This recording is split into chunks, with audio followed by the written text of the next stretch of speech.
어떤 방향성을 갖고 만드실지 김준 선생님과 한번 먼저 크리티컬 포인트가. 저는 뭐 크포는 매년 기존의 문제는 거의 안 바뀌고 있고요. 네네. 그래서 뭐 작년까지 나왔던 본고사 문제들은 뭐 거의 그대로고 올해 이제 MD하고 피트에 45문제가 더 나왔는데 뭐 그 문제들 중에서 뭐 기존의 문제들보다 더 좋은 문제가 있으면 그건 뭐 바꾸고 있고 네네. 그게 아니면 뭐 거의 그대로 두고 있죠. 그래서 뭐 어쨌든 크포는 저는 뭐 전체 기출을 다루기보다는 그 중에 선별된 좋은 문제 위주로 다루고 있으니까 네, 올해 나왔던 본고사 문제들 중에서 뭐 괜찮은 문제 선별하고 그거 작업하고 뭐 분석하고 있습니다. 오케이. 여기는 어떻게? 저도 이제 크게 큰 틀은 안 바뀔 것 같고 그냥 개념적으로 이제 뭐 새롭게 나온 문제들이 있는데 그게 이미 작년 크포에 다 있어요. 뭐 그냥 그래서 이게 내용적으로는 크게 이제 뭐 새롭게 추가될 게 없는데 그래도 학생들은 여기는 구조만 바꿔놔도 약간 또 생소함을 느끼니까 이제 그런 최신 기출 문제를 좀 업데이트해서 그러니까 문제를 좀 다시 한번 재배치할 생각이에요. 재배치해서 그러니까 욕심을 좀 버리고 모든 문제를 풀어주기보다는 이제 좀 재배치해서 좀 더 이제 효과적으로 학생들이 문제를 그러니까 체계적으로 좀 이제 순서에 맞게 좀 잘 풀어갈 수 있도록 배치하는 것도 되게 중요한 것 같더라고. 제가 이제 해보니까 이제 몇 번 해보니까 아, 배치가 되게 중요하다. 그래서 중요한 개념의 흐름 순서대로 다음 작용기마다 이제 배치를 해서 문제를 풀릴 생각이고 하나는 이제 원래는 크포가 형도 3권이에요? 2권이요? 권수가? 화학은 3권이잖아요. 1권이 이제 이론편이고 2권이 문제, 3권이 해설 아니에요? 맞아요. 저도 그래요. 저도 그렇잖아요. 저도 딱 그런데 그러니까 작년에는 1권 이제 이론을 하고 문제를 풀고 이제 한 단원 마무리 짓고 1권에 다시 2단원의 이론 해설, 이론 공부하고 문제 풀고 이렇게 했더니 되게 좋은데 너무 이제 할 게 많아져가지고 문제도 너무 많고 실제로 저는 기출문제뿐만 아니라 기본서 중요 연습 문제들 다 그냥 넣어놨더니 너무 풀 게 또 많고 해가지고 좀 개인적으로 좀 고민하고 있는 거는 이론편은 제가 따로 그냥 혼자 찍어서 이제 필요한 친구들은 이제 선별적으로 보게끔 하고 문제풀이 시간에 좀 문제를 좀 더 자세하고 디테일하게 풀어주는 게 좋지 않을까 이런 생각을 가지고 있고 아무래도 생각해보면 이제 제 필수 이론 듣고 크포까지 막 이렇게 하면 크포 오면 애들이 좀 지치는 경향성이 있어요. 제가 보니까 이론도 좀 디테일하게 하고 그냥 외우라고만 하지 않으니까 외우더라도 메커니즘 이렇게 알고 외워야 된다 뭐 이런 것들이 좀 많으니까 저는 그러니까 필수 이론 딱 하고 나면 이제 좀 약간 좀 빡센 느낌이 드는 거죠. 이제 이거 복습해야 되고 막 이렇게 되는. 그러니까 크포에서까지 이제 이론하고 이제 제가 시간 모자라서 이제 빡세게 이제 좀 하고 하니까 애들이 좀 지치는 경향성이 좀 있어서 이제 약간의 이제 수업 시간에 좀 여유를 좀 두려고 이론 강의는 제가 이제 찍어두면 학생들이 필요한 학생들에 한해서 선별적으로 보면서 이제 하면 더 좋지 않을까 하는 생각을 좀 가지고 있어서 이론은 스스로 찍고 이제 2권에 해당하는 문제편들을 학생들이랑 조금 여유롭게 조금 하나하나씩 풀어나갈 생각을 가지고 있습니다 지금. 그러니까 김준 선생님 같은 경우는 그 교재를 만들 때 기존에 있었던 중요한 어떤 그런 문제 유형이라든가 개념의 골자 위에다가 올해 나온 것을 좀 첨가해서 조금 더 그 좀 올해 경향성을 좀 첨가한 어떤 좀 완벽한 교재를 좀 만들려고 한다. 그렇게 제가 이해했는데 맞나요? 그러니까 더 좋은 문제가 있으면 바꾸고요. 네. 그렇지 않으면 그냥 그렇지 않으면 뭐 기존에 지금 뭐 딱 올해 나온 문제가 제일 좋은 문제가 아닌 것들 예를 들면 뭐 어떤 용액 단원이면 용액 단원의 베스트 문제가 있을 거잖아요.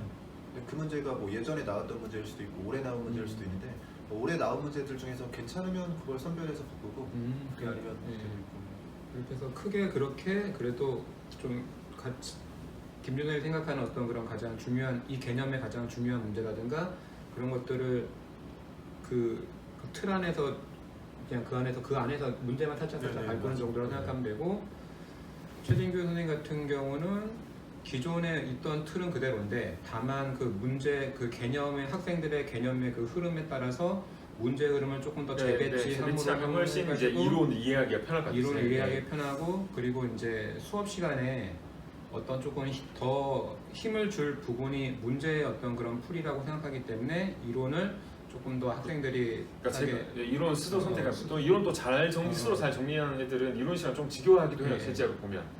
그러니까 이론 다 알고 있는데 뭐 자기는 복습 잘해서 잘 알고 있는데 다시 들으라고 하면 이게 솔직히 이제 다 아는 얘기인데 뭐 이런 좀 친구들이 있고 수시나 이제 유기 못하는 친구들은 너무 도움이 된다. 근데 지금도 이제 카페 보면 선생님 제가 약간 이런 뉘앙스를 카페에 이제 그 상담글에 적다 보니까 이론 강의 안 할 거냐, 자기는 그걸 되게 돈 받았는데 그거 꼭 했으면 좋겠다 이런 학생들도 있어서 그러니까 선택하게끔만 만들어주면 될 것 같아요. 그냥. 그래서 그냥 문제풀이 할 때 제가 늘 따지고 보면 좀 솔직히 애들한테 미안한 건 10분씩 늦게 맞춰주고 이제 이까지 풀어야 되니까 무조건 그러니까 이론할 때도 10분 더 하고 막 이렇게 해서 애들이 좀 약간 좀 편하게 공부하고 싶을 때가 있잖아요. 또 정시에 마치고 싶은 친구들도 있고 하니까 그런 걸 최대한 이제 좀 이해하고 그러려면 이제 이론은 제가 하면 충분히 그렇게 할 수 있을 것 같고 좀 욕심을 좀 버려야 될 것 같아요. 왜냐면 좀 문제 낼 때 보면 항상 이것도 나올 것 같고 저것도 나올 것 같고 그래서 아무리 쉬워도 막 이제 포기 못하고 그냥 놓고 하다 보니까 거의 기출문제 다 들어있거든요. 화학은 선별된 문제만 있다고 하는데 저는 거의 뭐 MDP 기출문제 진짜? 왜냐면 다 주관식으로 쪼개놨어요 실제로. 그렇게? 다 주관식으로 쪼개놔서 이제 선별 문제가 있고 이 새끼 문제들 있잖아요. 새끼 문제들 대부분 또 기출 문제 실제로 바꿔놓은 거고. 뭐 여기는 단원 통합적이니까 기억 보기는 알코올, 뭐 니은 보기는 알킨이면 다 쪼개서 다 넣어놨으니까 이게 솔직히 크폰만 잘 풀어도 뭐 기출 문제 다 푸는 거죠. 따지면 MDP랑. 그런데 이제 거기서 이제 쉬운 문제들이 있는데 굉장히 쉬운 문제. 근데 그런 것도 제가 못하는 친구도 있으니까 넣어놨는데 좀 그런 걸 좀 빼야 되지 않을까 이제 라는 생각을 조금은 하고 있는데 모르겠어요. 좀 걱정이에요. 만들기 시작하면 또 그래도 안 돼. 또 이런 생각 때문에 좀 포기할 건 좀 포기하자는 생각을 좀 많이 하고 있는데 잘 될지는 모르겠네요. 그것도. 여기서 저도 문제를 만들 때 보니까 그 외국 배우들이 봉준호 감독을 이렇게 뭐 크리스 에반스, 캡틴 아메리카나 뭐 걔네들이 봉준호 보고 천재라고 하는데 그 천재라고 하는 가장 큰 이유가 그거래요. 딱 영화에 나올 것만 찍는데 다른 사람들은 영화를 다 찍어서 편집을 하는데 봉준호는 자기 머릿속에 나온 것만 탁 찍어서 탁 나온대. 그래서 그거 보고 이 사람 어떻게 이렇게 찍을 수 있지 천재라고 하는데 제가 보니까 이 문제집을 만들 때 문항수를 늘리는 건 일도 아니야. 늘리면 되니까. 근데 문항수를 어떻게 최소한의 문제로 학생들한테 가르쳐 주냐. 그 이게 쳐내는 게 전 더 어렵더라고요. 맞아요. 그게 쉽지 않은 것 같아요. 그게 더 어렵더라고요. 그러니까 사실 문제집에 문제 넣는 건 일도 아닌 것 같아요. 제가 보니까. 맞아요. 그러니까 문제 많이 넣으면 뭐 옛날에는 내 워크북 거의 3,000 문제였잖아. 문제 많이 넣는 거는 일도 아니야 내가 보니까. 근데 그 3,000 문제 중에서 300문제를 뽑는 거는 이거는 맞아요. 그게 쉽지 않아요. 저도 그래요. 그 교재 만들 때 워크북 만들 때 김준호 선생님 하신 말씀처럼 그 가장 좋다고 생각하는 그거를 선별하는 게 진짜 그게 해안인데 그렇게 하는 게 진짜 고민이더라고요. 그래서 어떨 때는 하루에 한 문제도 그냥 이게 만들기 어려울 때가 있는 게 바로 어떻게 이 문항을 넣을까, 뭘 뺄까 이제 그런 고민을 하다 보면 저도 그런 고민을 하기 때문에 그래서 근데 제가 그 크포에서 그래도 요거 하나만 잡고 가자라고 생각하는 가장 중요한 거 뭐냐면 제가 생각할 때 어쨌든간 이 피트 시험이라든가 뭐 우리 수능 시험이랑 이런 것이 파워 테스트 때문에 신속 정확하게 되게 푸는 게 제일 중요하다고 생각하는데 문제풀이에서 그러면 정확도를 좀 가장 높일 수 있는 과정이 어떤 과정일까라고 생각하면 이론에 대해서 이론 시간에 이론을 공부하더라도 그 이론을 문제풀이에 적용했을 때 그 문제에서 정확하게 그 이론을 활용해서 문제를 풀려면 어떻게 해야 되는 포인트가 저한테는 개인적으로 크리티컬 포인트인 거예요.